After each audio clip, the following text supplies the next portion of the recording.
ಕಟಕ ರಾಶಿಯವರಿಗೆ ಗೃಹ ನಿರ್ಮಾಣ ಮತ್ತು ಸ್ಥಿರಾಸ್ತಿ ಖರೀದಿಯ ಯೋಗ ಯಾವಾಗ ಇದೆ ಎಂಬುದನ್ನು ಗ್ರಹಗಳ ಸ್ಥಾನ ಮತ್ತು ಪ್ರಭಾವಗಳ ಆಧಾರದ ಮೇಲೆ ವಿಸ್ತಾರವಾಗಿ ವಿಶ್ಲೇಷಿಸೋಣ.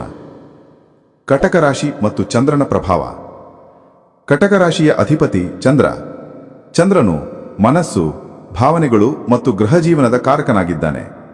ಹಾಗಾಗಿ ಕಟಕ ರಾಶಿಯವರಿಗೆ ಮನೆ ಎಂದರೆ ಕೇವಲ 4 ಗೋಡೆಗಳ ಕಟ್ಟಡವಲ್ಲ, ಅದು ಅವರ ಮಾನಸಿಕ ನೆಮ್ಮದಿ ಮತ್ತು ಭದ್ರತೆಯ ತಾಣವಾಗಿದೆ.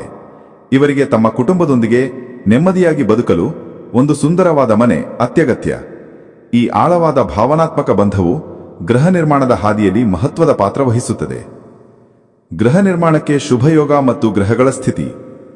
ಗೃಹ ನಿರ್ಮಾಣಕ್ಕೆ ಮುಖ್ಯವಾಗಿ ಶನಿ, ಗುರು ಮತ್ತು ಮಂಗಳ ಗ್ರಹಗಳ ಸ್ಥಾನಗಳನ್ನು ಪರಿಶೀಲಿಸಲಾಗುತ್ತದೆ. ಈ ಗ್ರಹಗಳ ಸಂಯೋಗ ಮತ್ತು ಬಲದ ಆಧಾರದ ಮೇಲೆ ಶುಭ ಸಮಯ ನಿರ್ಧಾರವಾಗುತ್ತದೆ. ಶುಭಯೋಗ. ಕಟಕ ರಾಶಿಯವರಿಗೆ ಗೃಹ ನಿರ್ಮಾಣ ಯೋಗವು ಸಾಮಾನ್ಯವಾಗಿ ಅವರ ಜಾತಕದಲ್ಲಿ ಚತುರ್ಥ ಭಾವದ ಅಧಿಪತಿಯಾದ ಮಂಗಳನು ಶುಭ ಸ್ಥಾನದಲ್ಲಿರುವಾಗ ಮತ್ತು ಸ್ಥಿರಾಸ್ತಿಕಾರಕ ಶನಿಯು ಅನುಕೂಲಕರ ಸ್ಥಿತಿಯಲ್ಲಿರುವಾಗ ಬರುತ್ತದೆ. ಪ್ರಮುಖ ಗ್ರಹಗಳ ಸ್ಥಾನ.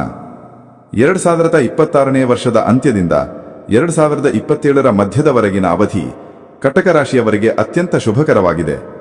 ಈ ಸಮಯದಲ್ಲಿ ಶುಕ್ರ ಮತ್ತು ಗುರುಗ್ರಹಗಳು ಬಲವಾದ ಸ್ಥಾನದಲ್ಲಿರುತ್ತವೆ. ಶುಕ್ರನು ಸಂಪತ್ತು ಮತ್ತು ಸೌಂದರ್ಯಕ್ಕೆ ಕಾರಕನಾಗಿದ್ದಾನೆ. ಗುರುಗ್ರಹವು